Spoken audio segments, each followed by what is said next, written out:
Hey everybody, welcome back to Authentic. Scott Roger Chafian here with Matt Flounder Arnie. How you doing tonight, Matt? I am doing wonderful. How you doing there, I'm Roger? great. I really appreciate you joining us. You and I got together last fall, seems like a lifetime ago now. So much has changed in the world, and we talked about in early October what we thought concerns would be about operating carriers in the Eastern Mediterranean off of Gaza, because the conflict between Israel and Hamas currently going on and actively was just in the opening stages. And as we've seen, that has pivoted hugely in terms of the U.S. military and specifically the U.S. Navy's commitment and engagement with that conflict. So we're here to take a look at that and give an update. So as I said, we thought, hey, carriers off of Gaza, what's it going to look like operating to? Went through a whole host of challenges, but now we have shifted to a region that is geographically not that far away, but militarily a world away from the Eastern Mediterranean. So, what are your thoughts there, Matt? Just let's give the listener an idea of why it's so different down there. Yeah, that's really great. As you were talking, I was thinking about our last conversation where Eisenhower Strike Group was deploying and Ford was on station. Mhm. And so in that time, Eisenhower came over into the Eastern Med, and then these actions in the Red Sea started. So now Fifth Fleet has pulled Eisenhower Strike Group in there. Um, and so we've been seeing them, daily action. Even if it's not kinetic, it is daily because sailors are on watch, constantly monitoring and prepared. So the difference here in the last conversation, we talked about really Hamas and its ability to reach out and touch our naval forces out there in the Eastern Med. That's obviously different when it comes to the Houthis in Yemen. And of course, what we're seeing with drones, uh, with anti-ship cruise missiles, and with anti-ship ballistic missiles for the first time Mhm. being used in warfare. And so that's quite the different military context. Even though there's a lot of political similarities between the regions, militarily, we're just dealing with a different situation. Mhm. And it changes the stakes because in the Eastern Mediterranean, there is a significant amount of local shipping. It is, after all, one of the maritime cradles of civilization, if you will, or cradles of maritime civilization, but doesn't really compare to the Bab el Mandeb and the Red Sea up to the Suez Canal. Even though the Eastern Med is obviously the northern terminus of the Suez Canal, it's a wholly different situation, and there's a it's much more of a choke point than the waters between Cyprus and the Levant. That's right. We got coming north out of the Suez, you can hang a left and go northwest towards ports, or you can go north like we had talked about if you're going to hit ports in Turkey. But here in the Red Sea, once you get through the Gulf of Aqaba down into the Red Sea, you're on a vessel transit separation scheme. Typically, some of the smaller regional merchant traffic might not necessarily have to stick to that traffic separation scheme, but most of the ships do. And so 15% of the world trade is going through on a dedicated highway, which makes your targeting solution pretty easy when they're all just lined up on that highway heading north and south.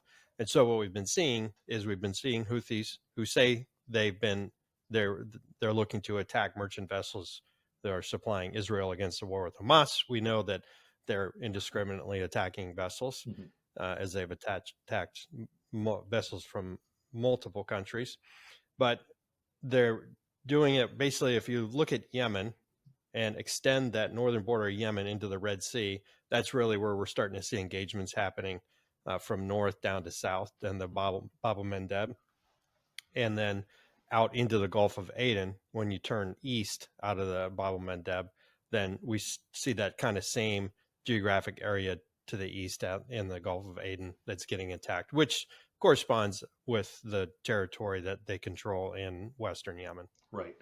And then the other factor that is present down there near the Horn of Africa that you don't have in the Eastern Med or any of the Med, is piracy, of course. And we did see a slight resurgence of Somali piracy sort of near the turn of the new year with the tragic situation. We lost 2 SEALs in a boarding incident.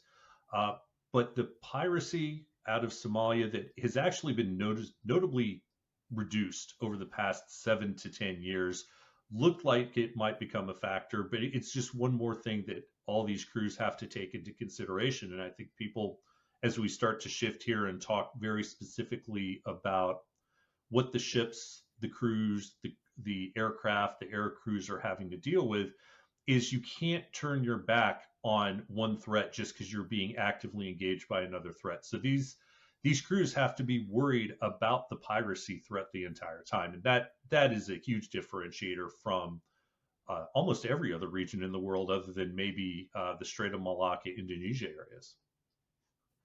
Yeah, that's right. I mean, when it comes to the Navy destroyers or the Eisenhower aircraft carrier, probably not so concerned with a bunch of pirates trying to board, but absolutely something that the Navy still continues to try to counter in that area. Right. But also, you think of the merchant traffic. These Mhm. merchants, they've put barriers along their gunnels. They've got armed security forces on board, which, when I was doing counter piracy stuff back in the like 2007-8 time Mhm. frame, we it seemed like the commercial shipping industry wasn't ready to cross that kind of bridge. But certainly in the time since then, Mhm. they've figured out how to do that. But now those security forces and those personnel on those merchant vessels, they're worried about Houthis attacking from above and to the side Mhm. and possibly underwater. I think I Right. saw some stuff about uh, unmanned underwater vehicles, and just in the last couple of days. And you've got the counter piracy stuff going on. Mhm.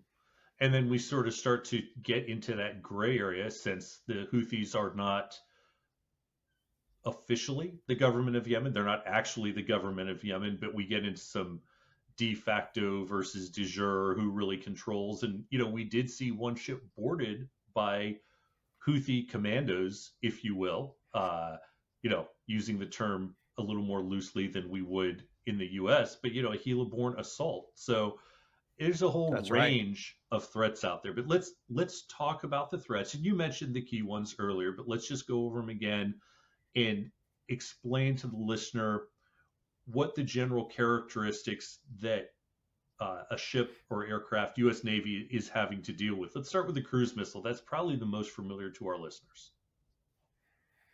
Yeah, that's right. It's obviously lower altitude, skimming along, and then it's got some kind of seeker on the front of it. Could be electro-optical IR, or it could be some kind of radar guided. And there's lots of different variants of what we're seeing, because we have in the arsenal that the Houthis have.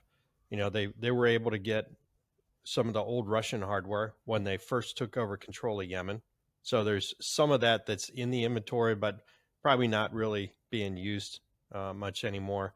And then you've got Chinese derivative missiles, the C-801, C-802, and then you've got the Iranian derivative missiles. And we're seeing like variations on all these things. Is there plugging and playing warheads and seekers and all these kinds of things together? But anyway, back to, you've got these cruise missiles that are going to come in at low altitude and have some kind of targeting information that they can go in to whatever radar blip or EO signature or IR signature and hit that ship. That missile doesn't care if it's a Navy ship, commercial ship, whatever. Mhm. It's just pointed at something, it picks up something, and it tries to hit it. Right. And for discussion terms, it's almost immaterial to the listener what those mixes of warheads and boosters and cruise bodies, seeker heads are. It's very important to the guys on the ships and the guys in the planes. But essentially, I think for the listener, we can break it down into subsonic threats and supersonic threats. And so far, I've only seen subsonic threats, which is making the job, I don't want to say easier, it's less difficult than if we were seeing supersonic threats in cruise missiles. All your time scales go way down. So sort of thankful that we're still seeing just a subsonic threat when it comes to the cruise missiles, or at least that's all that's been reported.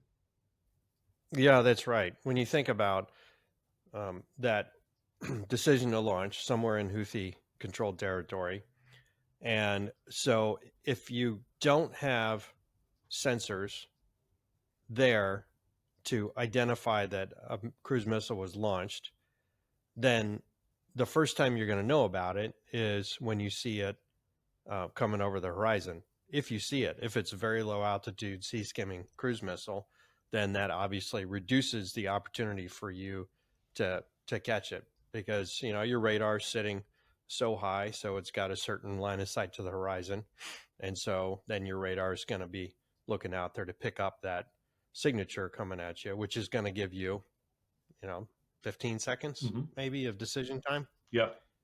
Yeah, it's probably somewhere in that 7 to 15 second. There was I thought a good piece on 60 Minutes this past weekend that talked to the fleet commander out there and one of the destroyer skippers, and illustrated the challenges really well. So definitely another resource to go look at. So if we shift from the cruise missiles, let's go to the ballistic missiles. And I'm intentionally leaving the drones off to the side for the moment because the drones are being used in a couple different ways. And let's talk about the ballistic missiles, anti-ship ballistic missiles, before we talk about those drones. So I think most people who have been familiar with military hardware are familiar with things like Frog missiles or Scud missiles going back to the old Soviet inventory. So we're not talking about intercontinental ballistic missiles here, but we're talking about literally ballistic missiles, but of that sort of range, about a 300-mile range. The question is, how are they targeting them? Because this is the first time anti-ship ballistic missiles have ever been used in anger. Yeah. So that's a great question. How are they targeting? We did see Admiral Mark Miguez, who we went through flight school together, Okay. and we're in our first squadron together there in the Diamondbacks. And I mean, really a great guy. I've been so proud to see him out there leading the strike group in the Red Sea and Fifth Fleet. And, he makes the comment that they're seeing like drones. I know we're going to put drones off, but they're seeing drones. And then 5-10 minutes later, they're seeing a cruise missile attack.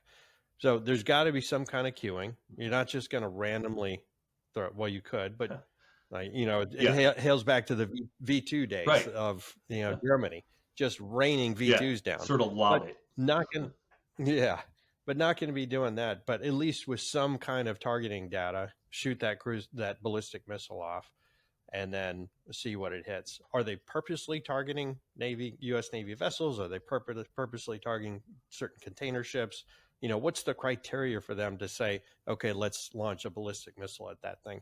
Because there was a ballistic missile successfully that attacked a merchant vessel and caused some fire and damage, but don't really know what the decision matrix is in the Houthi militia. Right.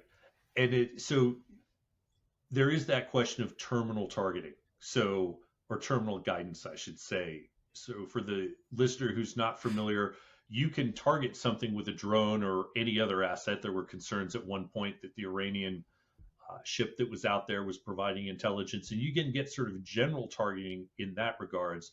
But then you need a discrete fire control solution that guides your munition to its final point of impact on your target. And right now in open source, I don't believe we know if they are using some sort of terminal guidance, if they're hoping to get close enough with the speed of response of these ballistic missiles and just hope for a lucky hit.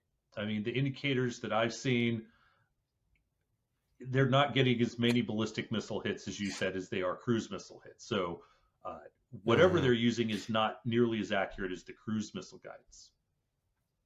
Yeah, and I haven't seen it. It's probably out there somewhere. I haven't seen a ratio of how many launches to how many successful hits, but I've got to believe that there's some kind of terminal seeker system on there because, like you said, they seem to be adept at plugging different things together to make things happen. So, like you said, I doubt they're getting precise coordinates for launch. I bet that they're getting good enough coordinates to launch, because even if you have precise coordinates, even though the ballistic missile is going to be quick in flight, the ship's still moving. Right. So you almost have to have some kind of terminal guidance that the weapon itself is going to try to drive into the hull of the ship. So that's the first thing, the kinetic kill on whatever you're trying to hit. The other thing is, again, going back to the V2, if you're just raining ballistic missiles down, it makes the merchant vessel companies think twice, again, about sending commercial traffic through there. So it's really an economic win when we've got so many merchant vessel companies that are avoiding the area. And, you know, the Navy, we're all about freedom of navigation.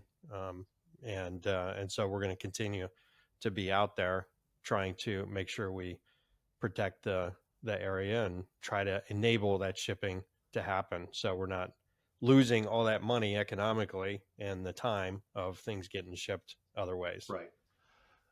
So acknowledging we don't know exactly, but we figure there must be some sort of terminal guidance to these missiles. We've already alluded to the fact that the drones are implicitly or explicitly being used for that initial queuing, for that initial targeting. That's one use of these drones, and it's probably a really good reason that we're seeing a lot of drones being shot down. I think a lot of times, especially last fall, people I heard people asking, why are we shooting down drones? And they're thinking of drones with cameras or drones just sort of looking, well, targeting data, as you said. And that's one type of drone we've seen. But we've also seen the suicide drones, which, you know, this is a threat that the U.S. Navy faced in 1945 in a different guise, that of a kamikaze attacker, if you will.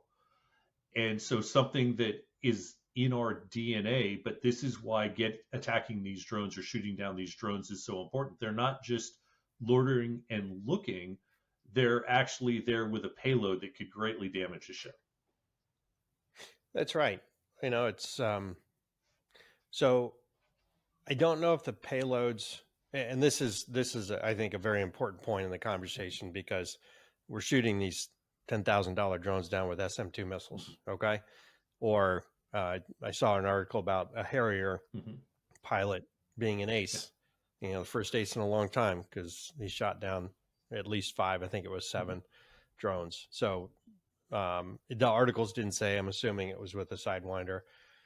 But the point is that could one of these drones greatly damage one of our vessels? If it hits the right spot, it could take out something very important, an antenna, a CWIS station, you know, something could be damaged. Worse than that, even if it just impacted near where there was a sailor who happened to be outside the ship, you know, it could kill at least a sailor, or if not more. And so therefore, it's like, is it okay for an SM-2 to be used against a drone? Absolutely. Because it's not about the monetary difference between an SM-2 and a $10,000 drone. It's about protecting our assets and, most importantly, our people, to make sure that that we are doing that out there. Right, exactly. And the SWO side of me is sees that relatively light drone explosive payload as exactly what you said. It's not going to harm my ship that much. But I think as we get later in and talk about some of our concerns towards the end of the discussion, the Houthis, either by happenstance or by design, are using a bit of a combined arms is the wrong term, but they're using multiple axis, multiple type attacks that could pose a problem. So for me, as an Aegis SWO guy, I'm always worried about those big planar arrays, which are great radar reflective surfaces. They're very obvious what they are on the ship. And I know back in the Cold War, one of our big concerns was Soviet missiles that were designed to find us, specifically the Aegis ship, to make it easier for less robust weapons to get to the carrier. So in my mind, you know, if I'm a Houthi drone operator, you know, my big payday is hitting the array on an Aegis ship and opening up an avenue of attack for something else. Yes, I agree with that. If they're looking at it in that complex of a way, Right. I think that I also might refer to it as a kitchen sink approach, where they're just going to keep sending everything they got to try to hit whatever happens to be in the area. As kind of the other extreme. You've Right. got the very complex combined arms at sea, and then you've got, I'm just going to throw everything out there, and something's going to hit something. Right. And if they were to get a successful hit and kill American sailors, then that's a massive political win for them. And so, that's the other element to this. We can go in and we can strike targets in Houthi-controlled Yemen. We can blow up cruise missiles on sites, minimize death of personnel as much as we can, and just try to attack that hardware before it gets launched out. But if they have one $10,000 drone that connects with a sailor and kills them, that's a massive win on their part. Absolutely. And of course, the sailor's life is what I'm most concerned about. Absolutely. But also that we don't want to suffer that kind of defeat out there. Yeah. So what kind of weapons and systems are we using to defend the fleet? And we'll start. Let's start with the ships, and I'll take that, and you can comment as you like on the shipboard weapons. So of course we've mentioned the SM2. It's sort of been the star of the show. I think it's gotten the most play, the most footage out there. As you said, it's a very expensive weapon. It's also in relatively limited supply. I don't really think we've seen it risk since the early days when Carney was doing multiple intercepts. I don't think we've got a situation where any one ship was in danger of running down her magazines.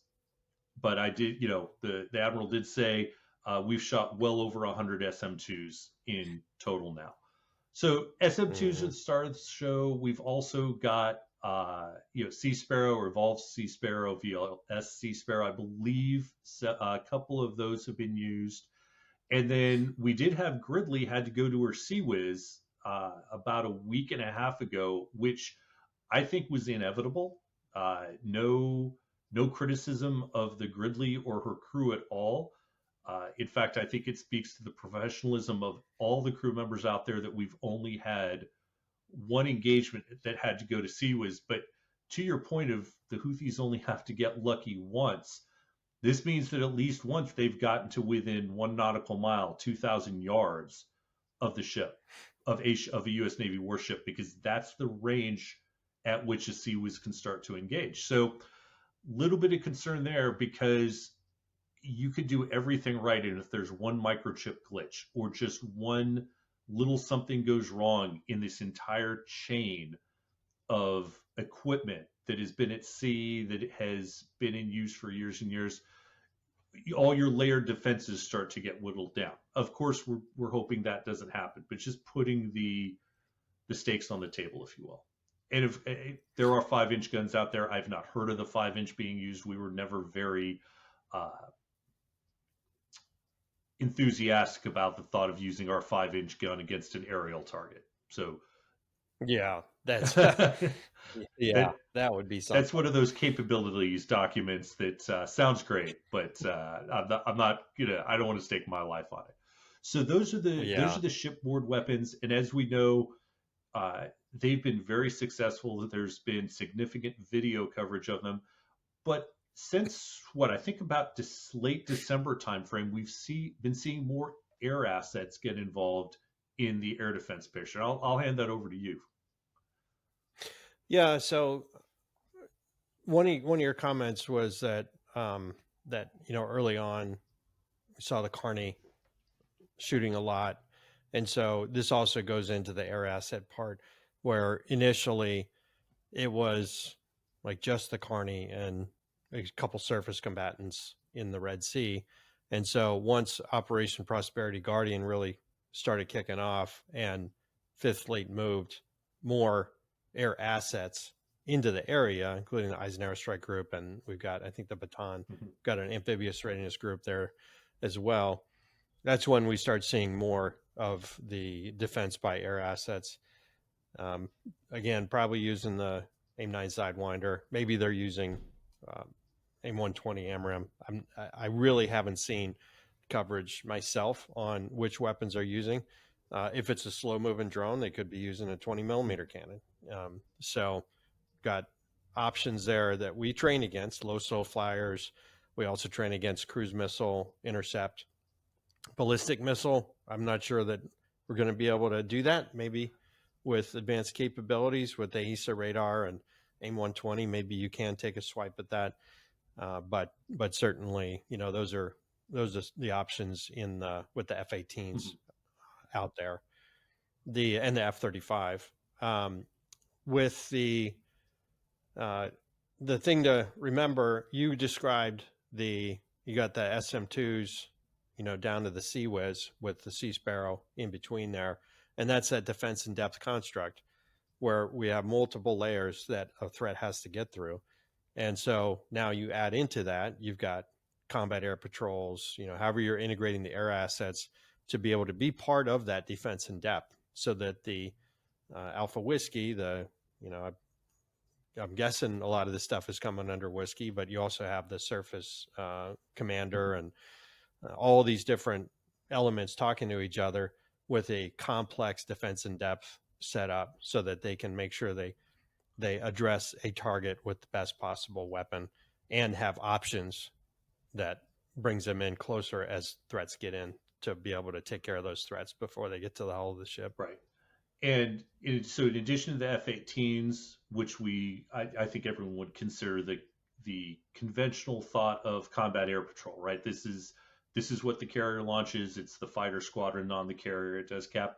We did see, as you mentioned earlier, the most number of kills, and I will leave it to those who fly planes for a living to decide where A status resides. But the most kills, at least, of air targets in this conflict, a Marine Harrier pilot.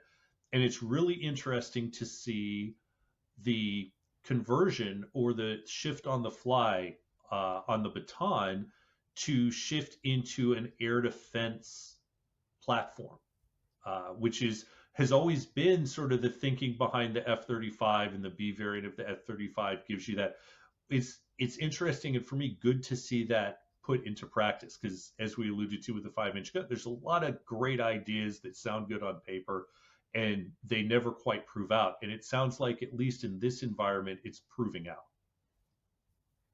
Yeah, I think, the ingenuity of our engineers, of our sailors, and everybody being able to take all of our tools to try to tackle situations really on the battlefield. Mm-hmm. And so I'm sure it's coming with great support in the background to make sure that we're doing things safely, but executing out there to make sure we've got every tool available that we can use for this fight. Right.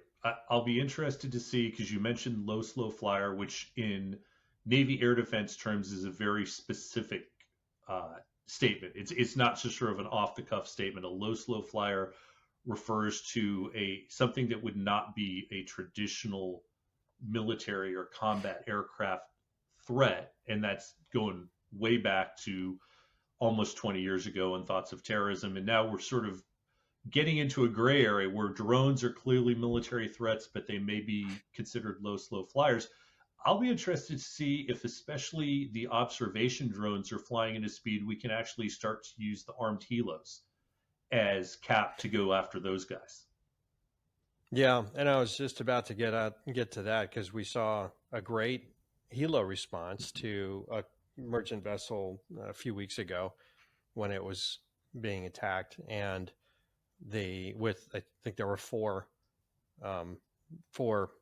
waterborne vehicles, 4 boats that had come out to attack, and so the security forces on the merchant vessel were obviously trying to dissuade the attack, but then there were Navy helicopters that went out and were able to successfully engage a bunch of those. I think one of them might have gotten away. Yeah.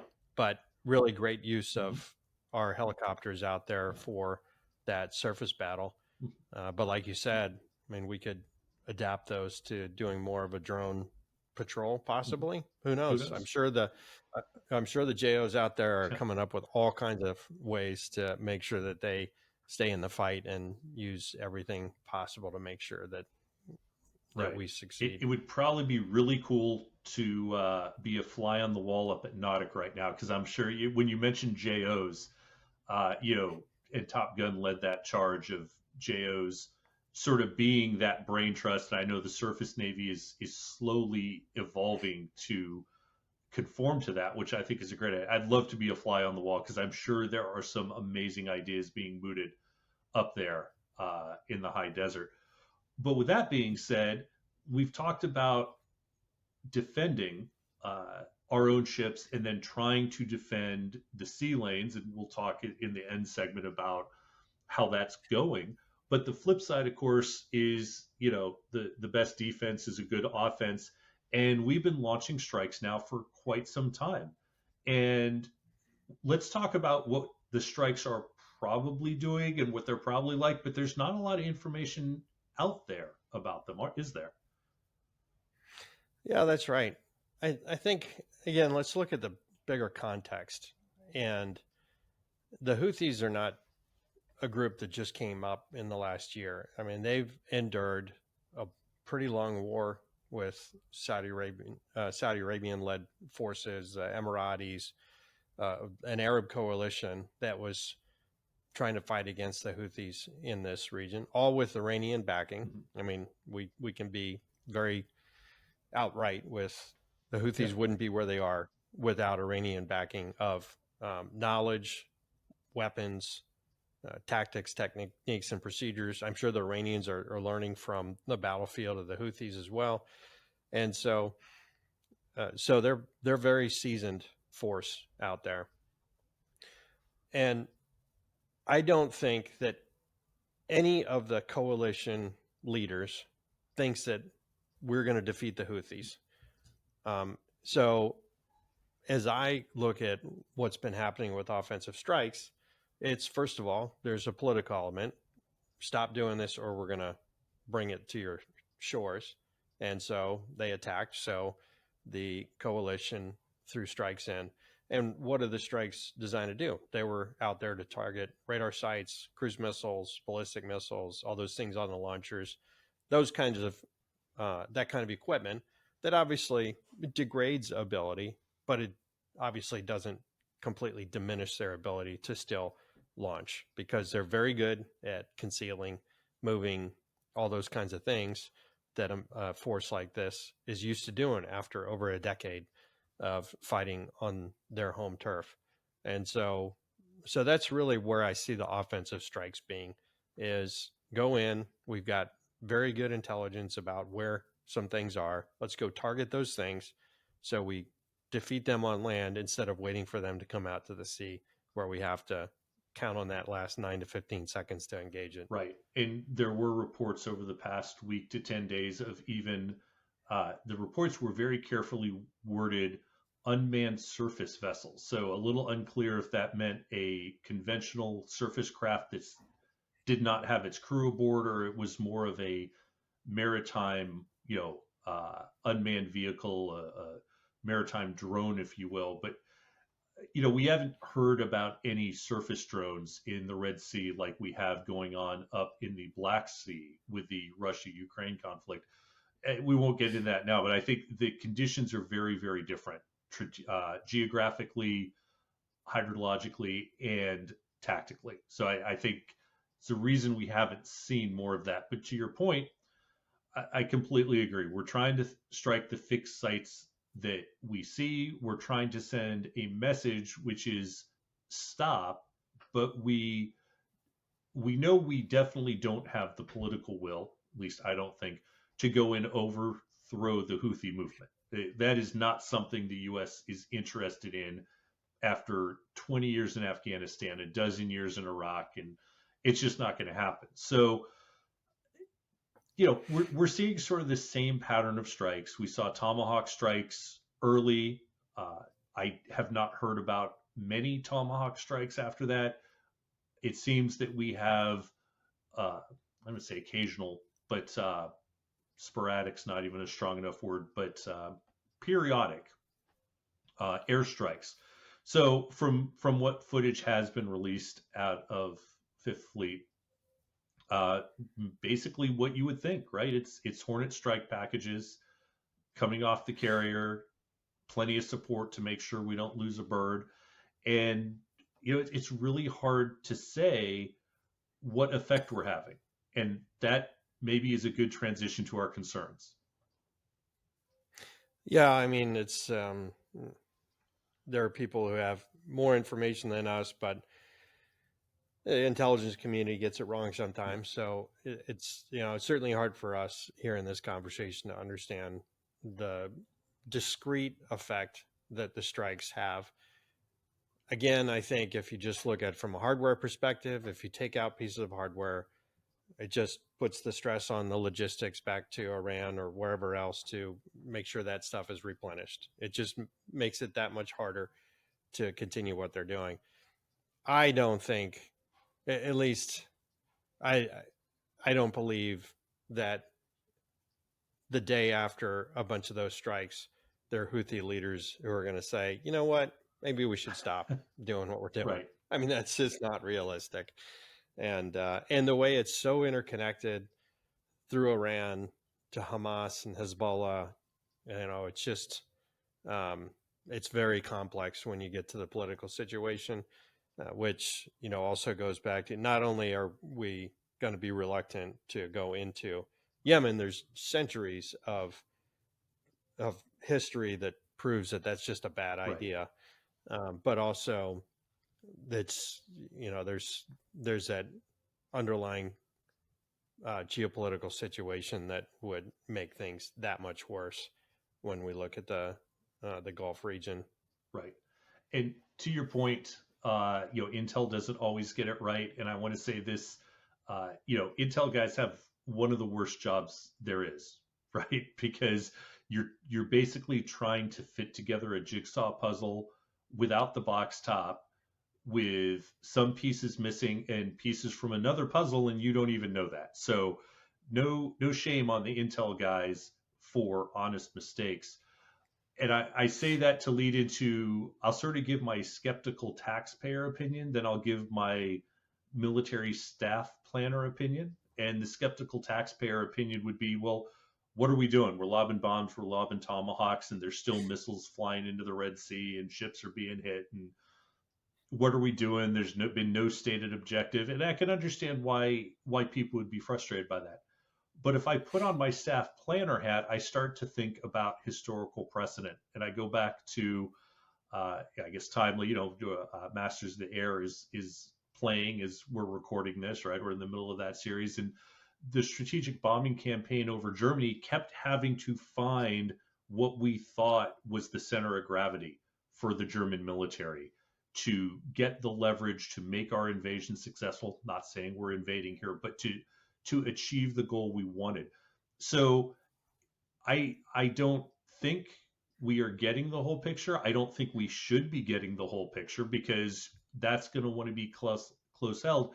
It is very possible that every strike the Houthis launch is giving us another piece of the puzzle of where their critical vulnerabilities are, and we strike and we observe what happens. And sometimes it can be a longer game, just as you said, not to make them say stop, because I agree with you, they're not going to.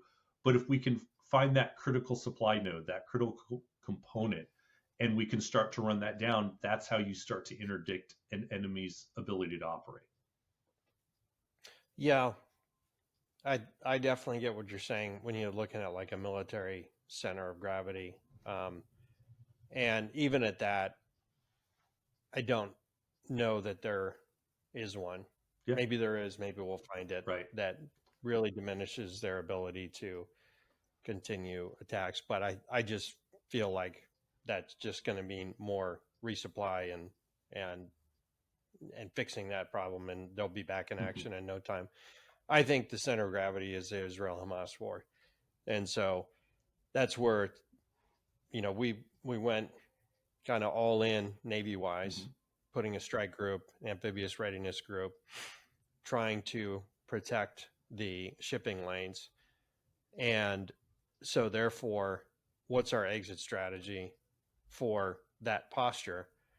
And I just don't see an exit until something turns the tide on the Israel-Hamas war, and we get to another iteration of, I don't want to say peace because it's never Yeah. peaceful, but another iteration of reduced conflict, so that everybody kind of goes back into that inter-conflict period. And would hope at that point that there's less attack on shipping, which means that the Navy can start gracefully or gradually um, decreasing the posture. Mhm. But then what happens? Right. Once the Houthis pop another ballistic missile at a merchant vessel, what's the Navy's response at that point? So it's a very complex situation, and but that's where, in my mind, that's the only path to something changing there. Yeah. And you're probably right there. That most military situations have a political solution at the end of the day. Mm, So, all right. yeah. With that being said, any closing thoughts? There's been a lot of great coverage, and so I applaud our Navy leaders, our uniform leaders out there, with bringing the media out. I mean, bringing them into CIC and CDC and onto P8, and so obviously they went through mechanisms to make sure that the cameras aren't recording things they shouldn't record, but bringing them in and giving people who just spend a few minutes watching one of these pieces to get a sense for what our sailors are doing out there. So I think the biggest thing for me is just, pride in the Navy, pride in our people out there, and knowing that they are continuing to do this day and night. I mean, that's the most important element to me. We're going to have these political situations that we're going to continue. Every time feel like, okay, on October 6th, I'm sure everybody was just like, hey, things are actually looking pretty good. Mm-hmm. And then October 7th happened, and then we continue to go through different phases with issues over there. And so that's going to continue to be the case. But the great thing is we've got great people out there doing their best work day and night. I couldn't agree with that take anymore. I'm As a surface warfare guy, I'm loving to see that we're opening that door to the things that surface warfare does, because for decades, we've been the also ran sort of, right? You got the silent service and you got the aviators with undeniable cool factor of that, but surface warfare does a lot of neat, interesting, really tough things, and I'm glad to see that's out there. But then across the boards, like you said, the guys on the flight deck, the guys in the cockpit, the guys getting the planes ready, the guys keeping the engines running down in all those ships. Great to see they're getting that due. And I would just add to what you said to remind the listener that that's happening on every ship underway around the world, everywhere right now. Just because they're not shooting, the guys off of Gaza, the guys who are in the Western Pacific, the guys who are in the Arabian Gulf, if they're down in South or Central America, just on normal ops or counter drug ops, they're all standing with this level of vigilance because, like you said, every day is October 6th when you're underway. Mm-hmm. Yeah, our men and women out there are doing amazing things. And the other thing, I think an important takeaway from this situation is how much we're learning and validating and adapting, because Lord knows China's got all these types of weapons, and probably better than what we're seeing, but at least we're able to validate our approach and our systems and our tactics to make sure that the men and women over in the Pacific can also endure potential conflict out there. Absolutely. Well said. Well, Flounder, thank you very much for your time. We'll have to touch base again in a shorter interval when we get more information or there's another pivot. But thank you for joining me. Really appreciate you being here. And for the listeners, we'll be talking to you soon. Thanks for having me on, Roger. I appreciate the opportunity to talk about this stuff and have the conversation with you. Absolutely, man.